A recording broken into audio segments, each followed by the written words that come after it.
આ ઉત્તર ગુજરાતની ધરતીનો ઇતિહાસ આ સિદ્ધપુરનો રુદ્રમાં આલય છે ને, જે દિવસે એમનું ખાદ્ય મુહૂર્ત થયું ને અને એનો જે ખીલો જમીનમાં ધરબ્યો એ શેષનાગના ફૂણની માથે ખીલો ધરબ્યો તો સાહેબ આ એ પવિત્ર ધરતી છે।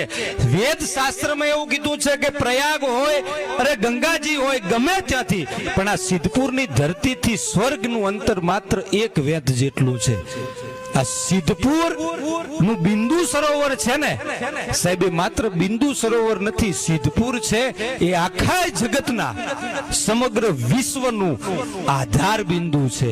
જો દુનિયામાં ક્યાંય દુનિયાનું સર્જન થયું છે ને સર્જન એનું આધાર કેન્દ્ર હોય ને તો બાપુ સિદ્ધપુર છે।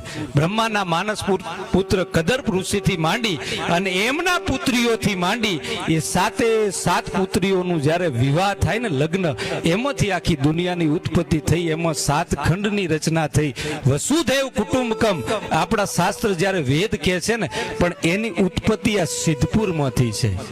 આ સિદ્ધપુરની ધરતી જેવી નથી। કપિલ મુનિની જન્મભૂમિ કયો તોય કર્મભૂમિ કયો તો એવા દાતાર પુરુષોની ભૂમિ છે કે ઋષિ દધીચી જેવા જેથી દેવો જ્યારે મુંજાયા ને પોતાની કરોડરજ્જુનું હાડકું કાઢી એમાંથી વજ્ર નામનું શસ્ત્ર બનાવી કે સાહેબ કોઈક પૈસા દઈ કે ધન દઈ કે દોલત દઈ કે પોતાના શરીરની કરોડરજ્જુ